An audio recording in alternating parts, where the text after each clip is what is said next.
अस्सलाम वालेकुम, मैं हूं मरियम नवाज, मेरे साथ वसीम मलिक है और आप देख रहे हैं FCR 1। 26वीं आईनी तरमीम के बाद पाकिस्तान तहरीक इंसाफ को ख़त्म शुद्ध करने का बहुत बड़ा प्लान बना, लेकिन पेशावर हाई कोर्ट जिसकी जानिब से हैरानकुन फैसले सामने आ रहे हैं। पहले फौजी अदालतों के मुकदमे में कुछ मुलजिमान पेशावर हाई कोर्ट गए तो एक हैरानकुन फैसला आया, और अब कायदे हिज़्ब इख्तिलाफ कौमी असम्बली और कायदे हिज़्ब इख्तिलाफ सेनेट के मुकदमात में भी पेशावर हाई कोर्ट ने एक हैरानकुन फैसला दिया है। इलेक्शन कमीशन को भी मुश्किलात का सामना करना पड़ सकता है और अपने रेस्क्यू के लिए आईनी बेंच की खिदमात एक मरतबा फिर लेनी पड़ सकती हैं, क्योंकि प्लान ये था कि पाकिस्तान तहरीक इंसाफ की मरकजी लीडरशिप को नाअहल करके उनके हलकों के अंदर ज़िमनी इंतखाबात कराकर अपनी मर्जी के बंदे लगाए जाएं। लेकिन अब ये प्लान फिल वक्त मुअत्तल है। मामला क्या है और क्या आईनी बेंच के रेस्क्यू की ज़रूरत पड़ेगी, इससे मुतालिक तफसीलात मैं और वसीम मलिक ब्रीफली आपको आगाह करते हैं। तो वसीम, पेशावर हाई कोर्ट बड़ा सरप्राइजिंग है। पेशावर हाई कोर्ट के अंदर भी उखाड़ पिछाड़ की गई है, एडिशनल जजेस लगाए गए हैं, वहाँ पर भी अपनी मन मर्जियाँ की गई हैं, लेकिन 26वीं आईनी तरमीम के बाद लगता है कि पेशावर हाई कोर्ट उतनी कैप्चर्ड नहीं है जितना अच्छा सर्व इस्लामाबाद हाई कोर्ट या लाहौर हाई कोर्ट कर रही है। देखिए, अगर आप इस्लामाबाद हाई कोर्ट और Lahore high court, chief justice Aliya Neelam और चीफ जस्टिस सरफराज ढोगर, उनका मुकाबला या उनका जो तकाबली जायज़ा है वो आप पेशावर हाई कोर्ट के जजेस से लेंगी, तो अब मौजूदा वक्त में और माजी में भी वहाँ पर कुछ शख्सी आज़ादियों और बुनियादी इंसानी हकूक़ से मुताल्लिक़ जो फ़ैसले आते रहे, तो इन दो अदालतों को तो कभी जहमत महसूस नहीं की। इन दो अदालतों ने आल दो इस्लामाबाद हाई कोर्ट के वो 5 जजेस जिन्होंने हर सूरत रियासती बरबरियत का सामना किया और अभी तक कर रहे हैं, और अभी तक वो अपने उस मौक़िफ़ पे कि जो कि आइन और कानून के मुताबिक था, उनके हल्फ के मुताबिक था, उससे पीछे नहीं हटे। लेकिन अब मामला ये है कि ये जो फ़ैसला आया है ना, फ़ौजी अदालतों का फ़ैसला आया था, हमने उसके ऊपर डिस्कशन की। अब ये भी कुछ उसी तरह का फ़ैसला है। ये मामला 9 मई से मुतालिक है। गालिबन 5 मुकदमात के फ़ैसले, फौजी अदालतें भी 9 मई से मुतालिक ही थी। जी हाँ, 9 मई से मुतालिक थी, क्योंकि वो 9 मई के बाद पूरा एक रियासती ढांचा और एक रियासती निज़ाम ही खड़ा किया गया है ना, कि जो कि बहुत सारे तो सियासतदान ऐसे हैं कि जो इमरान खान के मुखालिफ थे, वो 9 मई का वो खा रहे हैं आज तक।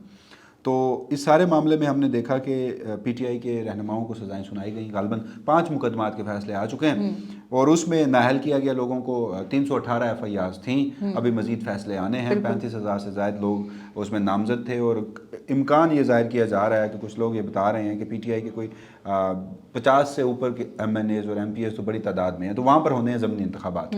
प्लान ये था कि अब वहाँ पर PTI को पार्लियामेंट से भी हर सूरत बाहर करना है। ये जो 8 फरवरी के बाद बदतरीन धांधली के बावजूद भी वो जिन सीटों को सिक्योर करने में कामयाब हो गए थे, उस पर फिर वो डाका काजी फैज़ ने डाला, 3 से 4 सीटें रिकाउंटिंग में तोहफे में दी। फिर इलेक्शन ट्रिब्यूनल्स को काम नहीं करने दिया गया, वो भी काजी फैज़ के वो सेहरा उन्हीं के साथ जाता है। फिर जस्टिस अमीनुद्दीन खान, अब एक आइनी और अमीनी फ़ैसला आया कि मखसूस नशिस्तें PTI को नहीं दी जानी। तो बहरहाल ये सारे इकदाम किए जा रहे थे। तो ऐसे में जाते हैं उमर अयूब साहब और शिबली फराज साहब पेशावर हाई कोर्ट में।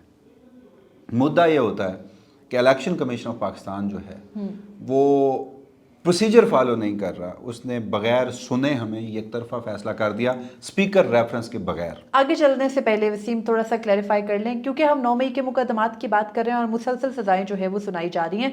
तो 9 मई के मुकदमात में जो मेंबरान पार्लियामेंट हैं, उनकी हद तक इलेक्शन कमीशन का कंडक्ट ये रहा है कि जैसे ही इंसदाद दहशतगर्दी अदालत से सज़ा होती है, इलेक्शन कमीशन फौरी तौर पर जो मेंबरान पार्लियामेंट हैं उनको नाअहल कर देता है, जिससे ये सवाल उठता है और उठा भी है कि 63(1)H जो कि आईन पाकिस्तान की शिक है, जिसके तहत ये नाअहलियाँ की जा रही है, क्या उसमें ये दर्ज है कि किसी शख्स को ऑटोमेटिक जो है वो नाअहली या डिस्क्वालिफिकेशन कर देनी चाहिए? इस पर इलेक्शन कमीशन ने एक जवाब भी दिया है। लेकिन रिसेंटली ज़्यादा मसला तब बना जब कायदे हिज़्ब इख्तिलाफ पंजाब असम्बली पहले, फिर कायदे हिज़्ब इख्तिलाफ कौमी असम्बली और कायदे हिज़्ब इख्तिलाफ सेनेट, इन तीनों को नाअहल किया गया। पहले मलिक अहमद बच्चो, एजाज चौधरी और अहमद चट्ठा को नाअहल किया गया और उसके बाद मामला जो है वो दूसरे फेज में उमर अयूब, शिबली फराज वगैरह पर आया। इन दोनों ने इस मामले को, यानी उन्होंने अपनी सज़ा को चैलेंज नहीं किया जो इंसदाद दहशतगर्दी अदालत फैसलाबाद और दीगर अदालतों से अभी सुनाई गई है, बल्कि उन्होंने अपनी सज़ा के बाद उसके इफेक्ट में जो इलेक्शन कमीशन का कंडक्ट है उसको चैलेंज किया है। और इन दोनों रहनुमाओं का ये मौक़िफ़ है कि election commission court of law नहीं है, और ये बात मुतअद्दिद फैसलों के ज़रिए, यानी आपके अपने जजेस काजी फैज़ीसा वगैरह डिक्लेयर कर चुके हैं। जस्टिस बंदयाल का भी फैसला है, काजी फैज़ीसा का भी फैसला है। जस्टिस मंसूर अली शाह ने भी एक डिटेल जजमेंट लिखी, उसके अंदर भी ये दर्ज है। तो अब इन तमाम तर फैसलों के अंदर जब ये दर्ज हो चुका और सुप्रीम कोर्ट ये तय कर चुकी कि इलेक्शन कमीशन ऑफ पाकिस्तान कोई अदालत नहीं है, तो इलेक्शन कमीशन अज खुद किसी को नाअहल कैसे कर सकता है? मुद्दा ये है। और इन लोगों का मौक़िफ़ ये है कि जब सज़ा सुना दी गई थी तो फिर स्पीकर की जानिब से नाअहली का एक रेफरेंस भेजा जाना चाहिए था।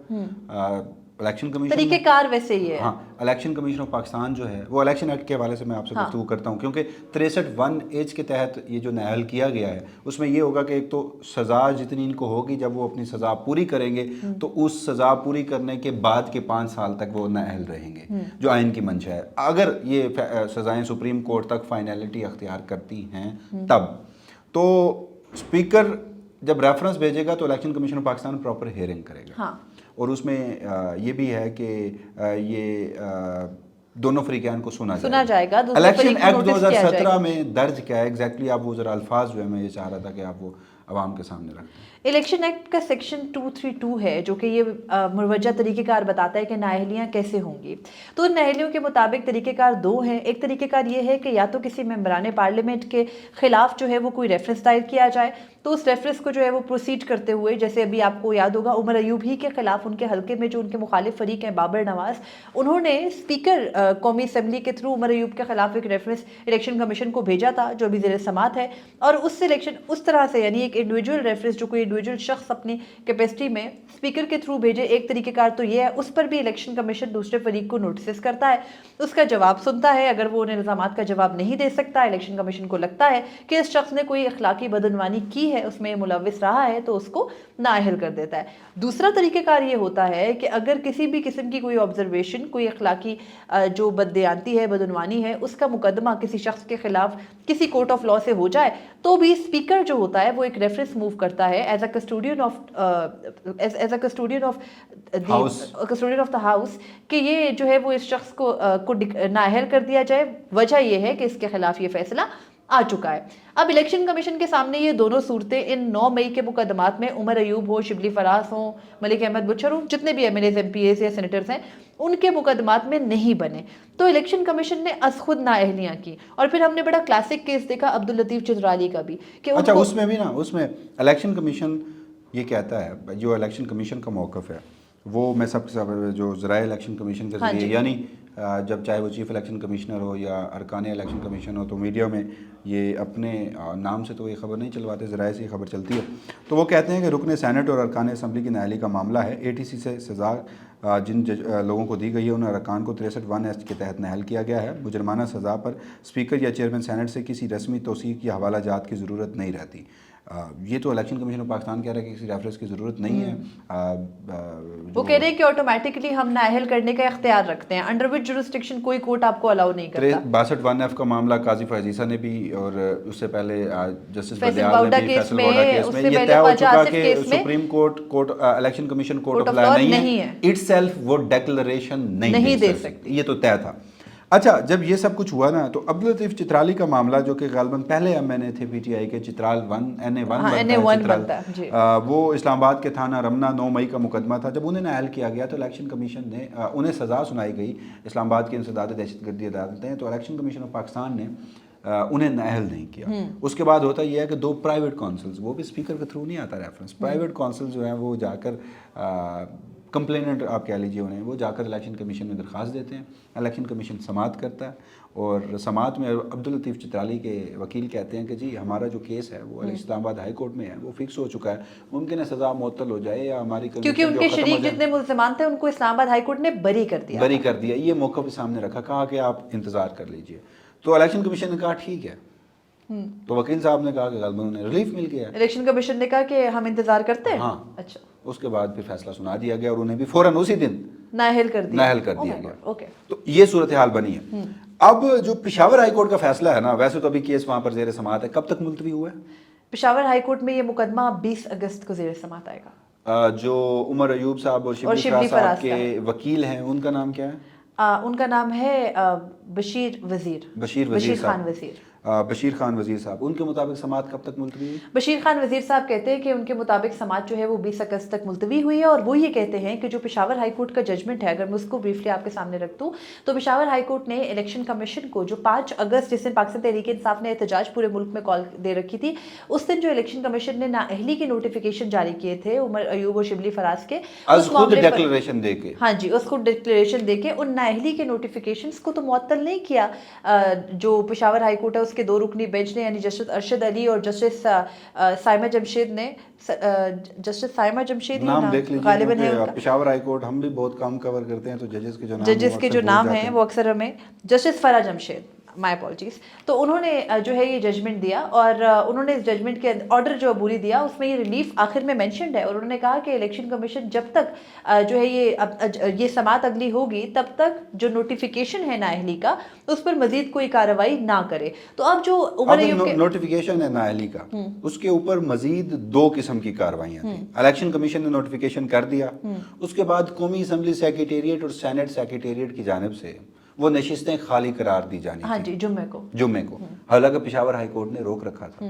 आज दोनों ऐवानों से स्पीकर ने पहले कौमी असम्बली को आगाह किया, इलेक्शन कमीशन ने इन लोगों को नाअहल किया है, और उसके बाद दोनों हाउसेज में उनकी नशिस्तें खाली करार दे दी गई हैं। अब पहला तो ये कि यही मेरे ख्याल में तौहीन अदालत हो गई है, जो फैसला मैं ये समझाऊँ।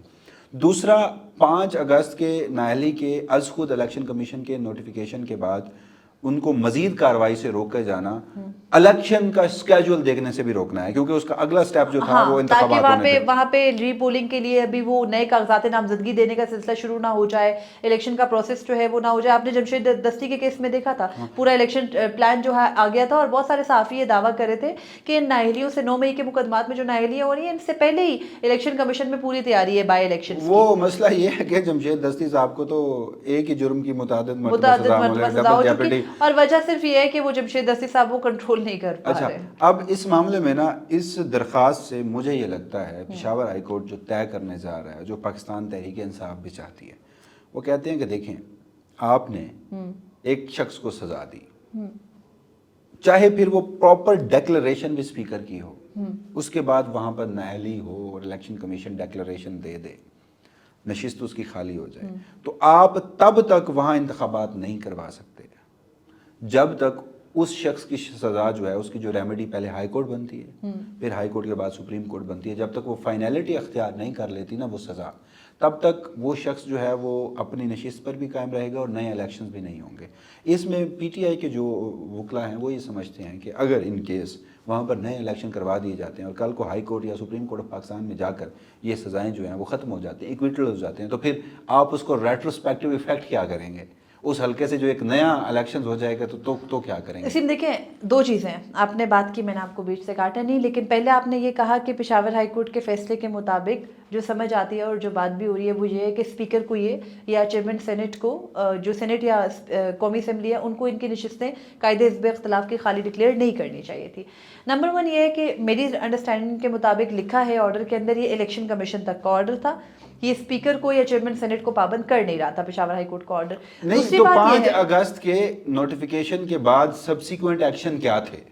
ईसीपी ने तो नहीं किया, ईसीपी की हद तक ऑर्डर है, ईसीपी फरीक है मुकदमे के अंदर, दैट इज द केस, लिखा गया इलेक्शन कमीशन को। और दूसरा जो चीज़ है जो आप बात कर रहे हैं कि पीटीआई का मौकिफ है और पेशावर हाई कोर्ट भी इसमें ये पॉइंट तय कर सकती है कि जब तक मेंबर पार्लियामेंट की कोई फाइनलिटी उसकी सजा ना इख्तियार कर जाए तो उसकी नशिस्त खाली रखी जाए, उस पर दोबारा इलेक्शन ना कराया जाए। इस मामले पर मैं ये समझती हूँ कि ये ना बड़ी आइडियल सिचुएशन हम एक्सप्लेन कर रहे हैं। 26th अमेंडमेंट हुई, ये पूरा निज़ाम पोस्ट 26th अमेंडमेंट है। 26th अमेंडमेंट के बाद ये बार बार बात होती रही कि आप ये इतना कुछ खड़ा ना करें, इतना कुछ तामीर ना करें। In the end of the day अगर 26वीं तरमीम ख़त्म होती है तो क्या रिट्रोस्पेक्टिव इफेक्ट में सब कुछ ज़मीन बोस हो जाएगा? तो मुझे ये लगता है कि अब जिस किस्म की स्टेट ऑफ अफेयर्स में हम जिंदा हैं, जिस तरह के मुल्क में फ़िलहाल जो कानून इस मुल्क में अब राइज कर दिया गया है, यानी कोई कानून नहीं, उसके तहत ये वाली सारी बातें बहुत आइडियल है कि इस तरह नहीं होना चाहिए, उस तरह नहीं होना चाहिए, दे डोंट केयर। मुशर्रफ का पीसीओ एलएफओ 7 नवंबर की 3 नवंबर गालबन 2007 की इमरजेंसी, तो उस वक्त भी हालात तो ऐसे ही थे। चलें इससे कम थोड़ा सा मुशर्रफ का दौर लिबरल ज़्यादा था, सुन लेना, लिबरल ज़्यादा था, शख्सी आज़ादियाँ ज़्यादा थी, लेकिन अदलिया को तो उस शख्स ने भी कैद करने की कोशिश की ना, اور بہت حد تک وہ لیکن صرف عدلیہ کو کی نا، عام شہریوں کے گھروں میں گھس کے یہ سب کچھ نہیں کیا گیا نا. اب بھی تو ہم عدلیہ کی حد تک اگر 26ویں ترمیم کی حد تک بات کریں نا، میں اگین کہہ رہا ہوں شخصی آزادیاں موجود تھیں، وہ دور سے زیادہ لبرل تھا، لیکن جہاں جوڈیشری کو کیپچر کرنے کے حوالے سے بات کی جاتی ہے نا، تو پھر چشم فلک نے یہ بھی دیکھا کہ سندھ بار کیس میں وہ غالباً 109 ججز تھے، وہ پی سی او کے تحت جنہوں نے حلف ایک لیا جنبش قلم سے وہ پھر گھر گئے. تو ریٹروسپیکٹیو ایفیکٹ دوبارہ بھی ہو سکتا ہے. میرا تو پہلے دن سے یہ موقف ہے کہ 26ویں آئینی ترمیم ہو گئی،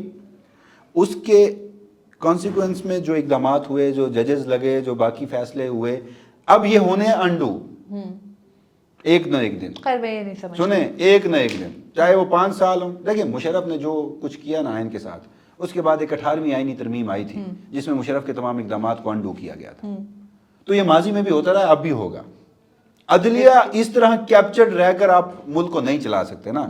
اس وقت تو یہ موجودہ نظام طاقت اور جبر پر اندھا یقین رکھتا ہے اور اس پہ وہ کار فرما ہے، لیکن اس ملک میں حالات آؤٹ آف دا سڈن تبدیل ہوتے رہتے ہیں، کبھی بھی تبدیل ہو جاتے ہیں. تو سوال میرا اس پہ یہ ہے کہ کیا وہ پھر سندھ بار کیس کی طرح سپریم کورٹ سے ہوگا یا پارلیمان سے ایک نئی آئینی ترمیم کی طرح 18ویں آئینی ترمیم کی صورت میں ہوگا؟ بہرحال ایک سوال ہے. تو جہاں پہ میں نے آپ کو روکا تھا، میرا یہ ماننا تھا کہ پشاور ہائی کورٹ، میں اس لیے کہہ رہا ہوں، کوئی میں پر امید نہیں ہوں، میں کہہ رہا ہوں طے کر سکتی ہے. پی ٹی آئی بھی یہ چاہتی ہے کہ یہ ایک کوسچن آف لا طے ہو جائے.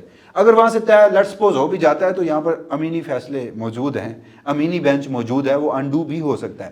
لیکن میں کریڈٹ اس حد تک پشاور ہائی کورٹ کو ضرور دیتا ہوں کہ چاہے فوجی عدالتوں کا کیس ہو، ایک مستقل جج بیٹھا ہوتا ہے اور ایک جو ہے ایڈیشنل جج بیٹھا ہوتا ہے. اور ہمارے ہاں تو روایت یہ ہے کہ جب تک کوئی شخص ایڈیشنل جج ہوتا ہے، اسلام آباد ہائی کورٹ میں بالخصوص دیکھیے، لاہور ہائی کورٹ میں دیکھیے، تو وہ نظام کے ایسے ہم آہنگ ہوتا ہے کہ اس کی اپنی مستقلی کا اسے اتنا ہی خوف ہوتا ہے کہ اگر میں نے تھوڑا سا ادھر ادھر ہوا تو مجھے جوڈیشل کمیشن مستقل نہیں کرے گا. یہ روایت اب بن چکی ہے پوسٹ 26 امینڈمنٹ جوڈیشل کمیشن. پہلے ججز بہت آؤٹ آف دا وے جا کے ایکٹ کرتے تھے تاکہ وہ مستقل ہو سکے کسی نارمل جو ہے نا وہ. اب تو اسی سینیریو میں چاہے فوجی عدالتوں کا کیس ہو، اس میں بھی ایک جج صاحب ایڈیشنل جج تھے، اور اب اس میں جو محترمہ جج صاحبہ ہیں فرح جمشید، وہ خود ایک ایڈیشنل جج ہیں. اور دوسرے جو سینیورٹی میں تیسرے نمبر پر جج صاحب جج ارشد علی، ارشد علی صاحب، جسٹس ارشد علی. لیکن حیران کن بات یہاں پر میرے لیے ایک اور بھی ہے. 6 تاریخ کو کیس دائر ہوتا ہے ریٹ پٹیشن میں، 6 کو ہی فکس ہوتا ہے اور 6 کو ہی فیصلہ آرڈر بھی آتا ہے. حالانکہ یہی جوڈیشل کمیشن آف پاکستان تھا جس نے ایس ایم عتیق شاہ صاحب کو chief justice Peshawar high court لگایا تھا سینیورٹی میں، جو دوسرے نمبر پہ تھے. سینیورٹی پہ وہاں پہ بھی پہلے نمبر والے جو تھے وہ قابل قبول نہیں تھے. تو ایک حیران کن بات میرے لیے تو ایٹ لیسٹ ضرور ہے کہ 6 کو کیس دائر ہو، ریٹ پٹیشن ہو، وہ بھی 6 کو ایسے ججز کے سامنے لگے جو الیکشن کمیشن کو سبسیکوینٹ ایکشن سے روک بھی دے، اور 6 کو مطلب کچھ نہ کچھ. اور ان میں سے ججز میں سے یعنی جسٹس عتیق شاہ اور جسٹس ارشد علی بھی، یہ وہ ججز بھی ہیں جو ان میں بھی شامل تھے جنہوں نے مخصوص نشستوں کے کیس کا فیصلہ بھی دیا تھا. بہرحال پشاور ہائی کورٹ سے ابھی ریسنٹلی یعنی یہ جو 9 مئی کے فیصلے آنے لگے ہیں نا انسداد دہشت گردی عدالتوں کے، اس کے بعد ریلیف مل رہا ہے پاکستان تحریک انصاف کو. عبوری ضمانتوں کے مد میں ہو یا چاہے یہ نااہلی کا اتنا بڑا آپ کو پتہ ہے پورا پلان ہے ریاست کا، اس کے معاملے میں ہو. لیکن ہم نے یہ دیکھنا ہے کہ یہ جو پورے کا پورا ریلیف کا چکر ہے یہ کب تک چلتا ہے. کیونکہ بہت جب ہم رپورٹ بھی کر رہے ہوتے ہیں تو ہمارے دماغ میں ایک تھاٹ آ رہی ہوتی ہے کہ کہیں اسی کو بنیاد بنا کر کسی جج صاحب کو پریشرائز کر کے جو ہے وہ اپنی مرضی کے فیصلے نہ لے لیے جائیں، اگر ابھی تک جو ہے وہ فیصلے آزادانہ طریقے سے ہوتے نظر بھی آ رہے ہیں. تو بہرحال دیکھنا ہے کہ پشاور ہائی کورٹ اس معاملے میں کس طرح سے آگے بڑھتی ہے، کیونکہ ابھی تک جو ایک عدالت ریلیف دے سکی ہے پاکستان تحریک انصاف کو وہ کہیں نہ کہیں پشاور ہائی کورٹ ہی ہے. باقی کسی ہائی کورٹ سے بھی اب کوئی امید نظر پاکستان تحریک انصاف کے لیے نہیں آتی. مجھے اور وسیم ملک کو اجازت دیجیے، اللہ حافظ. اپنے فیڈ بیک سے ضرور آگاہ کیجیے گا.